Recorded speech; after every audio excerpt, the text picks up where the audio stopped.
This is what I achieved with this tool. I removed these people here and even added a hat to them myself. I mean, it's not so realistic, but the hat you can ignore. Lord of people, my name is Robert, and in this video I'll show you how to remove a person or an object from your photos with a free online tool. No need for Photoshop or anything like that. Let's get started by going to the description of this video and clicking on the first link. And this is the tool we will be using. It's called Dall-e, which is an AI research and deployment company. Their mission is to ensure that AI benefits all of humanity. By the way, I'm not supported by them in any way. I just think it's a cool tool. So first of all, we need to create an account here and just log in. One thing to know, you do need to enter your phone number. I think they require it just so that it's a bit more or less spammy, and it's like in beta version. So I think they want to keep it to real people. And I'm gonna enter my email. Continue. Let's enter the password and then click on continue.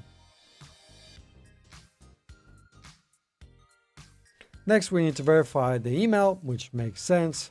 I'll just head to my email provider and you should see the email from them. Just check your spam if you don't see it yet. And once you're here, just click on the button here, verify email address. Right, let's add some details.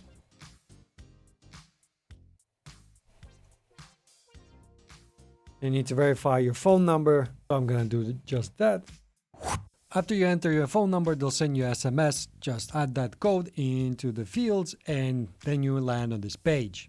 Let me close some of these tabs. All right, this is the dashboard of the tools. Let's go to my collections. And here you have some information. Start creating with Dall-e, and let's click on create with Dall-e. And first I want to show you that actually you have this credit system. You get 50 per month right now. So I've already used up some of them while testing this tool. So I'm gonna upload an image here, and I have here we're at the London Bridge. Unfortunately, Dall-e can work only with square images right now. I hope they're gonna change this sometime soon. I'm gonna crop it something like this, so it's like that, crop, and then I'm gonna edit the image because I want to remove the people. Let's see how well it does. Just make sure you've selected the eraser tool. It's here at the bottom. Let's remove all these. So now we need to describe what do we want to see instead of the erased part. So in my case, that will be maybe a pavement or a London Bridge. I'll go with the second one first with London Bridge. Let's see. And generate. Let's take a look at results. Okay. I like how it just swaps people. There's a new person there, but... And by the way, I'm just pressing on the left and right arrow on my keyboard, and that's how I can just scroll through the images. Okay, this is quite decent job, I would say. I don't know what that is, but this looks like a bit of a ghetto version of it, but it can work. All right, yeah. I think this is already getting better, you see? I mean, it cut out a little bit of the bridge there, but I can work with this. And okay, that's pretty good. I'm not sure what's happening here, so I'm going to try to remove that. Maybe you'll be able to do something about it.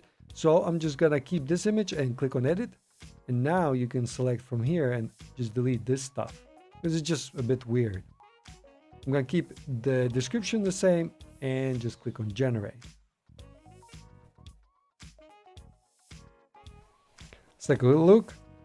All right, so now it's much better. So you can see that the ground is still ghetto. This looks like I don't think that's how it is, but some of this, yeah, I like this one. You see, there's a big difference. So you can just choose which one you think looks most realistic.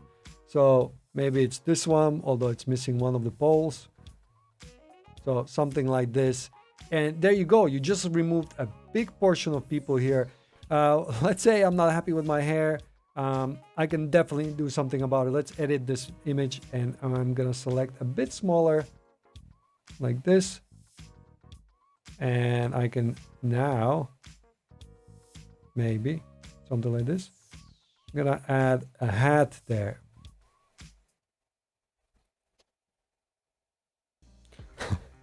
All right, let's take a look. So Here it just decided not to do anything. Fine. I don't know why it. Oh, it changed my hairstyle. Okay. Well, I mean, why not? Okay. I haven't thought about this kind of a hat. You can see this almost looks real. I mean, it's a bit small, a hat, but I can see this working, I guess. I mean, I'm sorry, this is a bit ridiculous, but what we can do is, okay, I'm not happy with it. Let's edit it.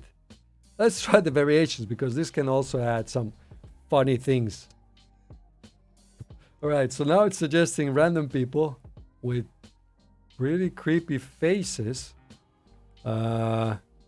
Okay, I'm getting scared. So I think I'm just gonna keep to original, click on edit. And since I still wanna do something with my hair, I can adjust it. And maybe I always wanted to have a mohawk. How do you spell it? Mohawk? Like that? Let's give it a try. Let's take a look. All right, so original, something weird. I have no idea what is that. Okay, it made me it made me bald as well. I mean, why not? I guess ladies like that. All right, that's I guess some sort of mohawk. So okay, I think I'll just keep this and I'm sorry that I don't know why they would who wants this, but I guess if you want to just play around with it. This tool can also turn text into images with AI power, and it's mind-blowing how good it is. Here are a few things I've generated with it just from text. I'll show you how to use it in this tutorial right here. So go check it out and see you there.